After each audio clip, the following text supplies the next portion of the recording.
जी हाँ मित्रों, कल जहाँ से हमने छोड़ा था यानी कि अपनी जो विगत कक्षा थी समास से संबंधित, उसमें हम अव्ययी भाव समास पढ़ चुके थे और तत्पुरुष समास पढ़ रहे थे। और तत्पुरुष समास में हम पहला भेद जो तत्पुरुष का था, लुप्त कारक चिन्ह तत्पुरुष समास, उस पर अपनी चर्चा चल रही थी। लुप्त कारक चिन्ह तत्पुरुष समास के कुछ उदाहरण में लिखवा चुका था, कुछ उदाहरण लिखवाने बाकी थे। मैं आपसे विगत कक्षा में बोल के गया था कि यहाँ से हम आगे करेंगे। चलो देखिए, पढ़ क्या रहे हैं हम, लुप्त कारक चिन्ह तत्पुरुष समास। आपको थोड़ा याद रहे, लुप्त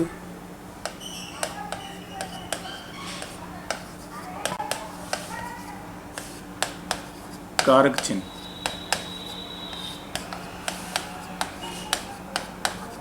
तत्पुरुष समास, ऐसा तत्पुरुष समास जिसमें कारक चिन्हों का लोप हो जाता है, उस तत्पुरुष समास का अध्ययन कर रहे थे। अब इसमें देखें हम, मैं कुछ उदाहरण आपको बता के गया था, जैसे देशभक्ति है, देश प्रेम है, राजसभा है, सभा पंडित है, ऐसे उदाहरण मैंने आपसे पिछले वीडियो में करवाए थे। अब इसमें इसको हम कंटिन्यू करते हैं कि इसमें और कौन कौन से उदाहरण आ सकते हैं। ग्रामगत, गृहागत, हस्तगत,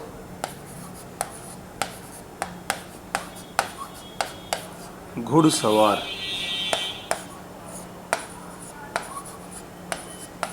गृह प्रवेश, सॉरी, गृह प्रवेश, वनवास,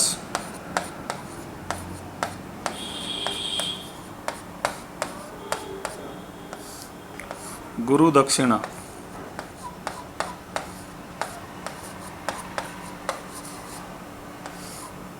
आदिवासी। ग्रामगत, गृहागत, हस्तगत, घुड़सवार, गृह प्रवेश, वनवास, गुरु दक्षिणा, आदिवासी,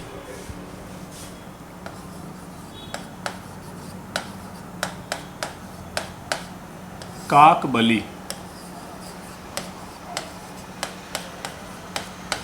भूत बलि,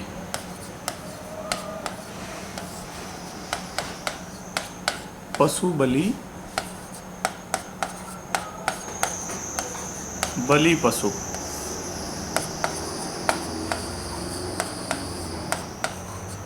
विद्यालय,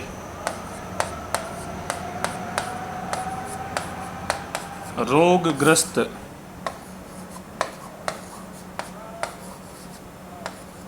जन्मांध,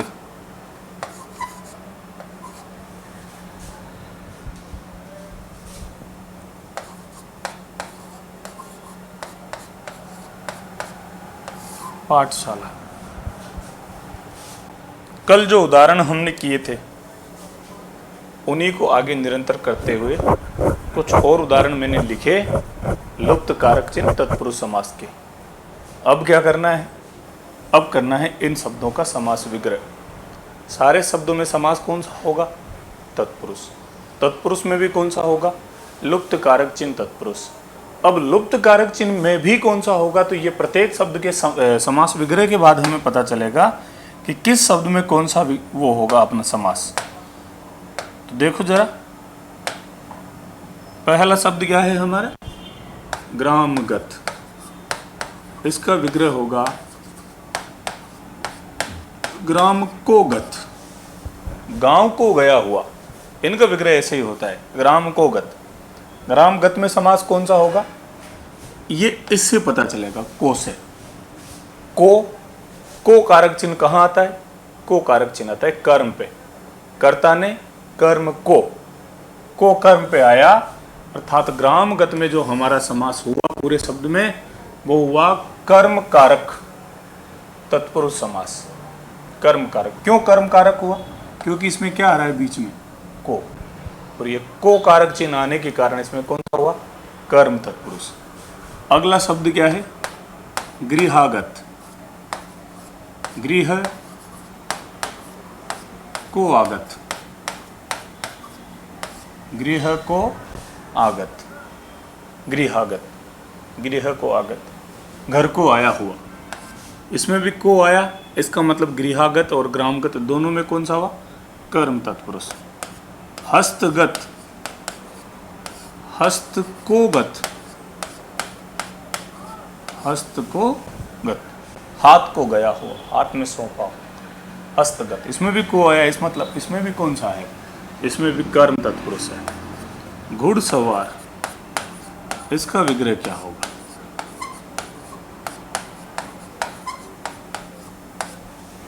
घोड़े पर सवार, क्या विग्रह होगा? घोड़े पर सवार, पर आया है, पर किस में आता है? अधिकरण में। तो पर आने के कारण घुड़सवार शब्द में कौन सा हो जाएगा? अधिकरण तत्पुरुष समास। गृह प्रवेश,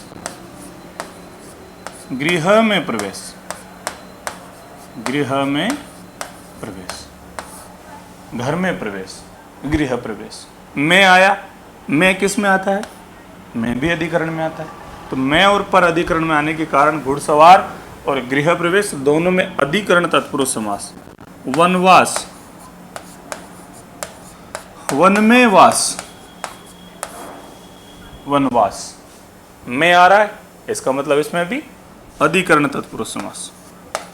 गुरु दक्षिणा, गुरु के लिए दक्षिणा, गुरु के लिए दक्षिणा। ये गुरु दक्षिणा का हुआ, क्या आ रहा है बीच में? के लिए किस में आता है? संप्रदान में। तो गुरु दक्षिणा में कौन सा हो जाएगा? संप्रदान तत्पुरुष समास।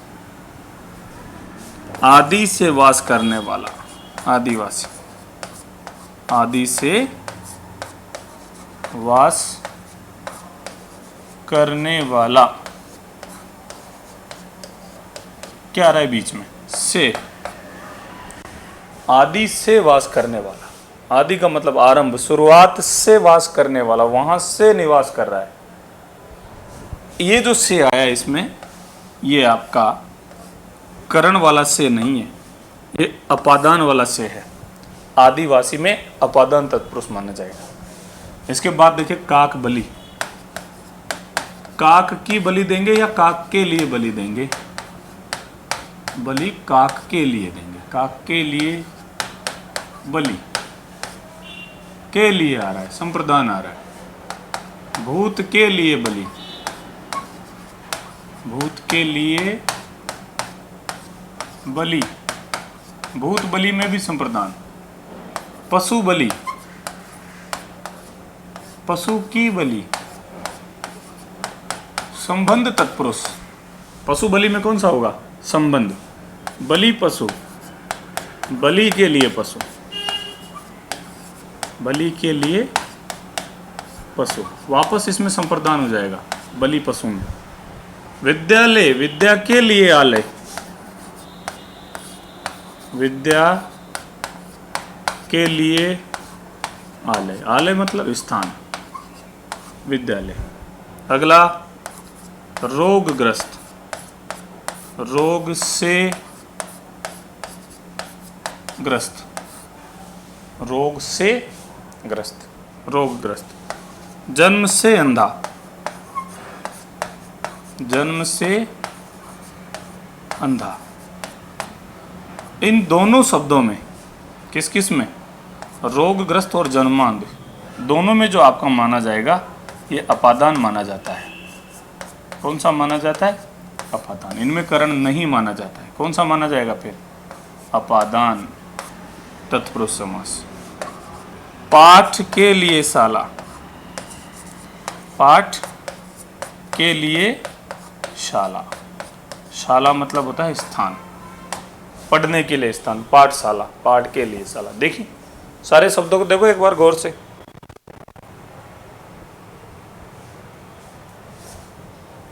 और इन सारे शब्दों में हम लुप्त कारक चिन्ह तत्पुरुष समास मानते हैं, होता है। चले आगे बढ़े जी।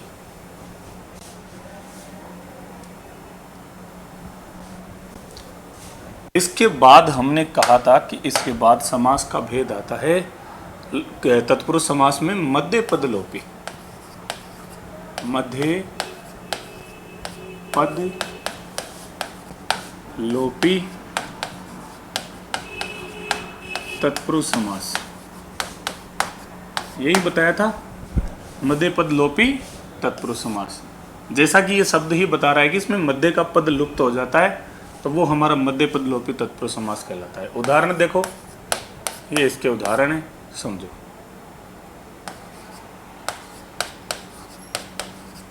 जलयान, वायुयान,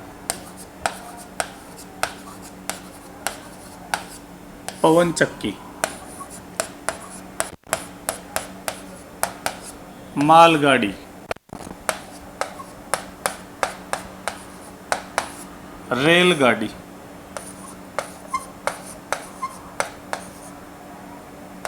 दही बड़ा,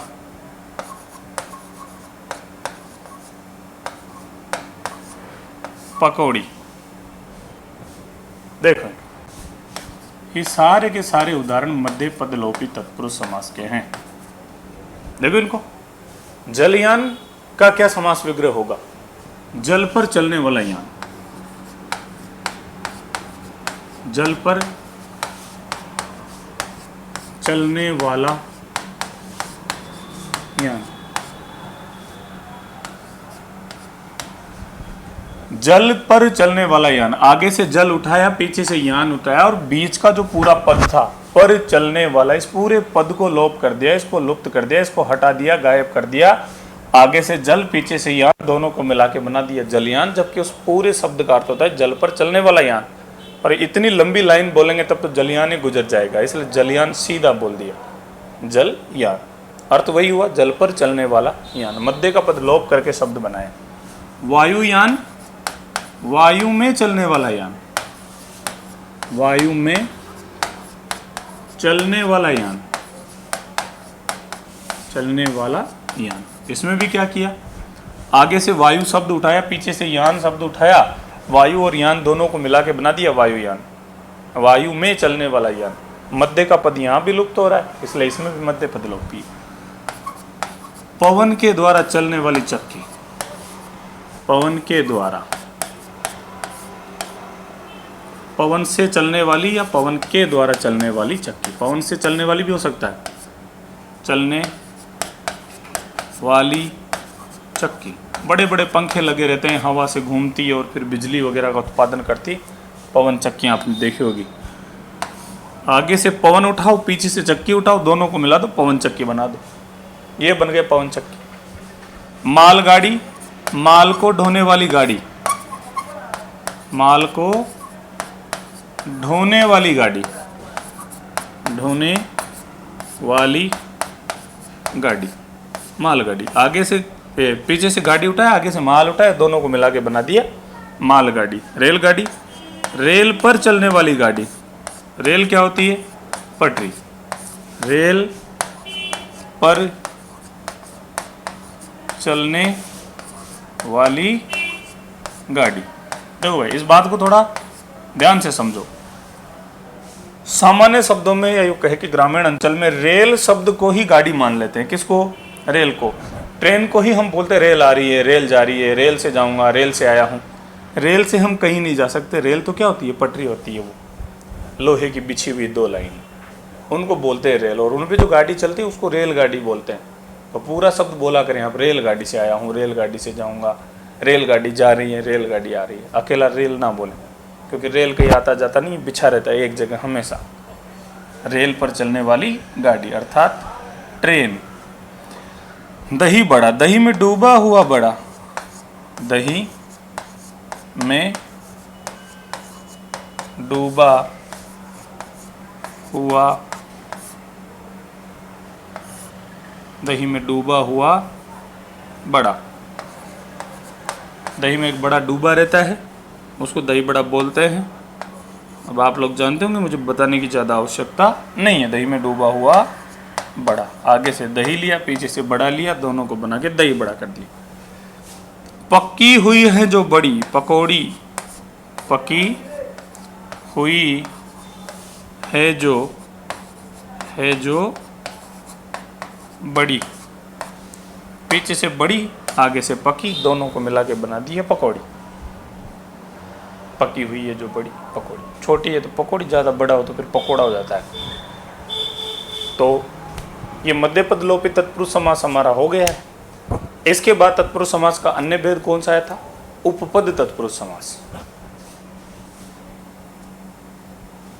चलो उसको देख लेते। उपपद तत्पुरुष समास, उपपद तत्पुरुष समास। इसमें थोड़ा सा आपको ऐसे याद रखना है कि इस समास की कुछ विशेष पहचान है। किसकी? उपपद की।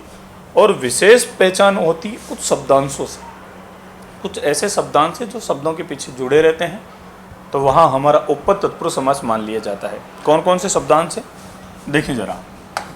जहाँ शब्द के अंत में कर,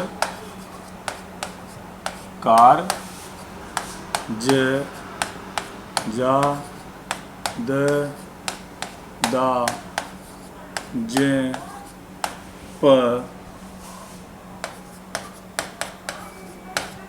आदि शब्दांश जुड़े हुए हो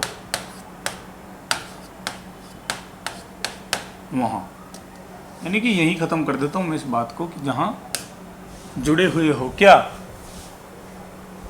कर, कार, ज, जा, द, दा, ज, प आदि शब्दांश जहाँ शब्दों के अंत में जुड़े हो, आदि शब्दांश जुड़े हो। शब्दों के अंत में आप मेरी तरफ से लिख लेना। कर, कार, ज, जा, द, दा, ज, प आदि शब्दांश जहाँ शब्दों के अंत में जुड़े रहते हैं, वहाँ हमारा कौन सा समास माना जाता है? उपपद तत्पुरुष समास। शब्दों के अंत में जहाँ ज, जा, कर, कार, द, दा, प, जे आदि शब्दांश जुड़े रहते हैं, वहाँ उपपद तत्पुरुष समास तो माना जाता है। पर यहाँ एक समस्या है। समस्या यह है कि जहाँ ये ऐसे शब्दांश पीछे जुड़ते हैं, तो इनमें कई सारे ऐसे शब्द हैं जो अन्य अर्थ निकालते हैं। जैसे मान लो दिन के पीछे जोड़ दिया दिनकर, तो दिनकर का अन्य अर्थ सूर्य निकल जाएगा, दिन को करने वाला। अब सूर्य निकलने के कारण इसमें बहुव्रीहि समास माना जाएगा, क्योंकि जहाँ स्पष्टतः दो शब्दों के मिलने पे तीसरा अर्थ निकलता है, वहाँ कौन सा समास माना जाता है? बहुव्रीहि। तो इस शब्द में बहुव्रीहि समास हो गया। तो फिर तो आप कहेंगे कि उपपद माने या बहुव्रीहि माने, दिक्कत हो जाएगी। तो ऐसे शब्दों में पहला विकल्प आपको बहुव्रीहि ही चुनना है, पर विकल्प में यदि न दिया गया हो तो फिर आपको उपपद चुनना है। दोनों देने की स्थिति में पहले बहुव्रीहि को चुने, बाद में उपपद को चुने। तो अब ऐसे शब्द मैं आपको बताता हुआ चलूंगा कि इनमें क्या मानना है क्या नहीं मानना है। तो उपपद के आप उदाहरण देखो क्या क्या होते हैं। दिनकर, रजनीकर, स्वर्णकार,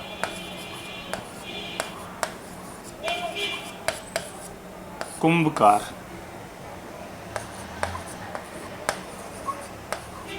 सुखद, दुखद, जलद,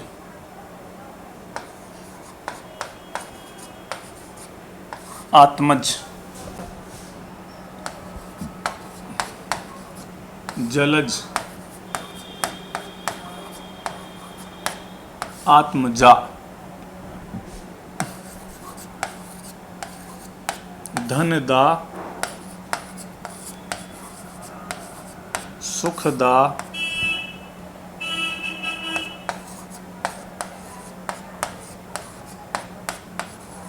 विशेषज्ञ, अल्पज्ञ,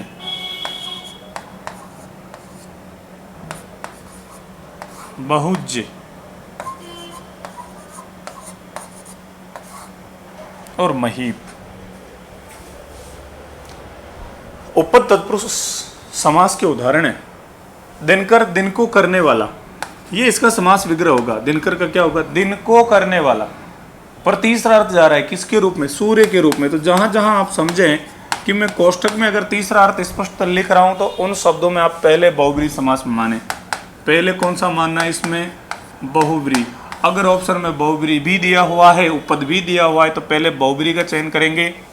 यदि बहुब्री दिया ही नहीं गया है तो फिर हमें कौन सा मानना है? उपपद तत्पुरुष। रजनीकर क्या होता है? रजनीकर चंद्रमा होता है, रात्रि को करने वाला, रजनी को करने वाला। अर्थात इसमें भी कौन सा मानेंगे? पहले बहुब्री। बार बार नहीं कहूँगा इस बात को, एक ही बार समझ लो कि जहाँ स्पष्ट तीसरा अर्थ जाता है वहाँ बहुब्री समास आएगा, पर विकल्प पे निर्भर करता है कि उसने विकल्प कौन सा दिया है। क्योंकि कई बार समस्याएं ये उत्पन्न हो जाती है कि एक ही समास में अन्य अन्य परीक्षाओं में अन्य अन्य विकल्प सही माना गया है। निर्भर ये करता है कि विकल्प कौन सा ज़्यादा सटीक था, उसी का चयन करना पड़ता है। देखो, स्वर्णकार सोने का कार्य करने वाला एक जाति विशेष है, तो आप इसमें उपपद मान सकते हैं। सोने का कार्य करने वाला, सोने का कार्य करने वाला, करने वाला क्या कहलाता है? स्वर्णकार कहलाता है। कुंभकार कौन होता है? मिट्टी का कार्य करने वाला, मिट्टी का कार्य करने वाला, ये कहलाता है कुंभकार। यह भी एक जाति विशेष है। सुख देने वाला, सुख देने वाला, सुखद। तो फिर दुखद क्या होगा? दुख देने वाला, दुख देने वाला, दुखद। जल देने वाला, जलद। अब यहां भी इसका तीसरा अर्थ जाता है स्पष्टतः, क्या? बादल, जल को देने वाला, जलद बादल का पर्यायवाची है। बादल आने के कारण फिर इसे तीसरा अर्थ चला गया। अब ये उपपद का न रखकर पहले बहुब्री का हो गया, उपपद का भी है। क्यों? क्योंकि द आ रहा है अंत में। यही तो कहते हैं कि जहाँ कर कार ज जा द दा जे प आते हैं तो फिर वो उपपद होता है। इसमें द आ रहा है इसलिए उपपद तो है, पर तीसरा अर्थ जाता है स्पष्ट, इसलिए बहुब्री भी है। पहले बहुब्री माने, बाद में उपपद माने। बहुब्री विकल्प में नहीं है तो उपपद का चयन करें। मैं बार बार कह रहा हूँ, गलती नहीं करनी है। कोई चीज़ ना समझ में आए तो आप मुझसे पूछ सकते हैं, कमेंट कर सकते हैं, मैं बाद में भी जवाब दे दूंगा, पर गलती नहीं करके आनी है। आत्मज, स्वयं से जन्म लेने वाला, आत्मज ये बेटे का पर्यायवाची है, बेटा। इसमें भी तीसरा अर्थ जाता है, स्वयं से जन्म लेने वाला। अगर वहां आत्मज में केवल उपपद तत्पुरुष विकल्प में है तो फिर आपको यही लगाना है। जल में जन्म लेने वाला, कमल। जलज क्या होता है? कमल होता है जो जल में जन्म लेता है। तीसरा अर्थ इसमें भी जा रहा है, पर ज आने के कारण उपपद भी है। आत्मजा, बेटी। आत्मजा क्या होती है? बेटी। स्वयं से जन्म लेने वाली, आत्म का अर्थ होता है स्वयं। स्वयं से जो जन्म लेगी वो कहलाएगी बेटी।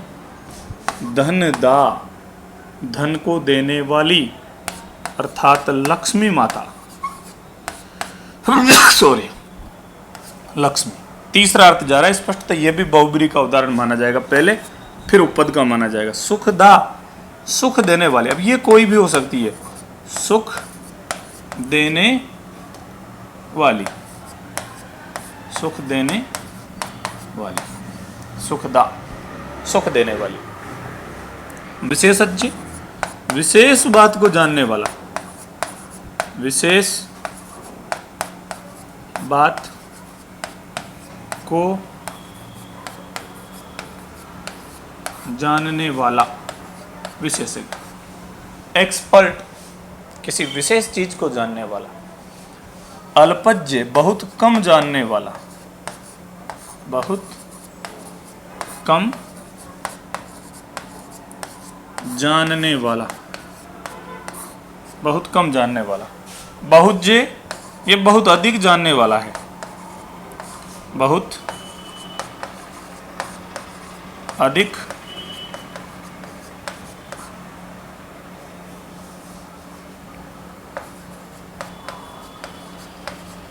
जानने वाला, बहुज्ञ। मही, मही को पालने वाला कौन होता है? राजा। राजा का पर्यायवाची होता है महीप, राजा को कहते हैं। मही मतलब धरती, प का मतलब पालने वाला। ये जो जितने भी शब्दांश है ना पीछे, ये पीछे जुड़ रहे हैं, ये सब अपना अपना एक स्वतंत्र अर्थ रखते हैं। कर और कार का मतलब करने होता है, ज का मतलब जन्म लेने वाला, जा का मतलब जन्म लेने वाली, द का अर्थ देने वाला, दा का अर्थ देने वाली, जे का अर्थ जानने वाला, प का अर्थ पालने वाला। पालन करने वाला। तो ये सब अपना अपना एक अर्थ भी रखते हैं, ये भी आप ध्यान रखें। ये उपपद तत्पुरुष समास के उदाहरण आपने देखे। कौन से उदाहरण देखे? उपपद तत्पुरुष के। अब इसके बाद फिर तत्पुरुष का अगला भेद अपना कौन सा आता है? अलुक तत्पुरुष। कौन सा आएगा? अलुक तत्पुरुष।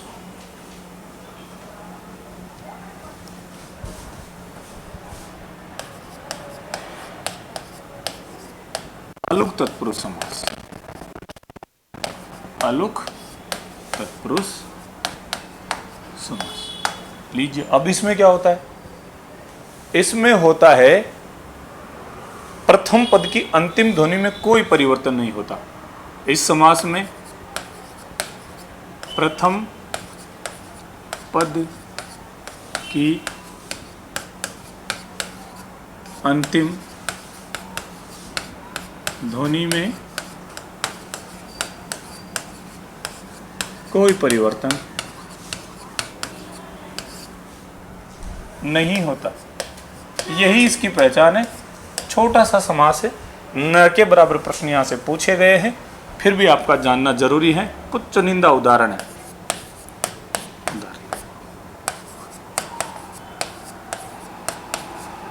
थानेदार, ठेकेदार,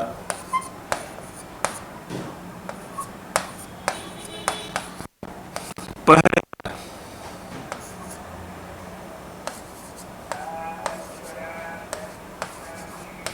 भयंकर, मृत्युंजय। समझे? थाने का दार, इसका विग्रह क्या होगा? थाने का दार। समास कौन सा? अलुक तत्पुरुष समास। क्यों? क्योंकि थाने को थाने रखा, थाने का थाना नहीं किया, थाने का थाने रखा, क्योंकि प्रथम पद की अंतिम ध्वनि में कोई परिवर्तन नहीं करना है। ठेकेदार का विग्रह ठेके का दार, ठेके का दार। दार क्या होता है? स्वामी होता है। ठेके का दार। पहरे का दार, पहरे का दार, पहरेदार। भयम को करने वाला, भयम ऐसे लिखना है पूरा, क्योंकि प्रथम पद की अंतिम ध्वनि में बदलाव नहीं करना है। भयम को करने वाला, भयम को करने वाला। मृत्युम को जीतने वाला या मृत्युम को जय करने वाला। किसको? मृत्युम को, मृत्युम को जीतने वाला। लेकिन आप ध्यान रखें कि इसका तीसरा अर्थ भी जाता है, तो मृत्युंजय में आपका बहुब्रीहि समास भी होगा। किसमें? मृत्युंजय में। स्टार लगा रहा हूं मैं। मृत्युंजय किसको बोलते हैं? शिव को बोलते हैं। भगवान शिव की आराधना करते हैं, महामृत्युंजय मंत्र का जाप भी करते हैं। ओम त्र्यंबकम यजामहे सुगंधिम पुष्टिवर्धनम उर्वारुकमिव वंदनान मृत्योर्मुक्षीयमामृता। ये मृत्युंजय मंत्र होता है, महामृत्युंजय मंत्र इसको बोलते हैं। तो इसका भी आप लोग करते होंगे जाप वगैरह, तो आपको पता होगा कि भगवान शिव को मृत्युंजय कहते हैं। अब अलुक तत्पुरुष हो गया, और तत्पुरुष का जो अंतिम भेद जो बचा हुआ है, मैंने कहा था कि केवल 5 का अध्ययन करेंगे तो कौन सा आएगा? न तत्पुरुष। न तत्पुरुष। न तत्पुरुष के बारे में क्या कहा था कि इसमें नकारात्मक निषेधात्मक पद आते हैं। नकारात्मक, नकारात्मक या निषेधात्मक, मनाही का भाव रखने वाले। निषेधात्मक किसमें आते हैं? न तत्पुरुष। मैंने कहा था आपसे पिछली कक्षा में कि इसका प्रश्न आया हुआ है वीडियो प्री के एग्जाम में। वहां ये प्रश्न पूछा गया था कि नकारात्मक निषेधात्मक पद किस समास में होते हैं, तो वो होते हैं हमारे न तत्पुरुष में। ये बहुत अजीब सा तत्पुरुष समास है। इसका विग्रह भी बहुत अलग टाइप का होता है, इसलिए इसका शब्द में पहला कौन सा लेता है उदाहरण में? अलग, अकारण, अकारण, अकल्पनीय,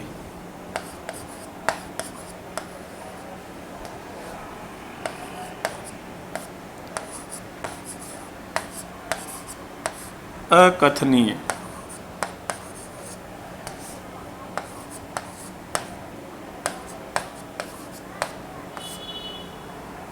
नपुंसक,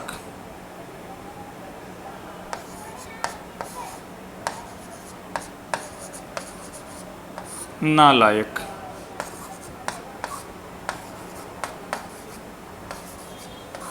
नाजायज। एक चीज मैं यहां जोड़ना चाहूंगा, वो ये है कि हमने जब अव्ययी भाव समास पढ़ा था तो एक बात कही थी कि जहां पहला पद उपसर्ग हो, यानी कि एक पद उपसर्ग हो और उपसर्ग युक्त शब्दों में अव्ययी भाव समास माना जाता है। पर यहां तो हमारी ये बात गलत सिद्ध हो गई। देखें, ध्यान रखें, अगर उपसर्ग युक्त शब्दों में भी नकारात्मकता का बोध कराने वाला उपसर्ग यदि आ रहा है तो वहां ने तत्पुरुष माना जाएगा। कौन सा माना जाएगा? ने तत्पुरुष। हालांकि यहां से प्रश्नों की संख्या भी कम है, कम ही प्रश्न आए हैं। बड़े एग्जामों में यहां से प्रश्न आते हैं, छोटे एग्जाम्स में नहीं आते हैं। तो आप ध्यान रखें कि ये अलग, अकारण, अकल्पनीय, अकथनीय, नपुंसक, नालायक, नाजायज, नकारात्मकता का बोध कराने वाले उपसर्ग जुड़े हुए हैं, इसलिए इनमें समास भी कौन सा माना जाएगा? न तत्पुरुष। इसका विग्रह होगा न लग। मैंने कहा था कि इसका विग्रह सबसे शानदार अलग ही तरीके का है। न कारण, न कारण, न कल्पनीय, न कल्पनीय, न कथनीय, न कथनीय, न कथनीय, नपुंसक। अब इसको दूर दूर लिख दो बस। नपुंसक, न लायक। जो लायक नहीं है वही नालायक है, और जो जायज नहीं है वही नाजायज है। न जायज, न जायज। ये हो गया इनका विग्रह। किनका? ने तत्पुरुष वालों का।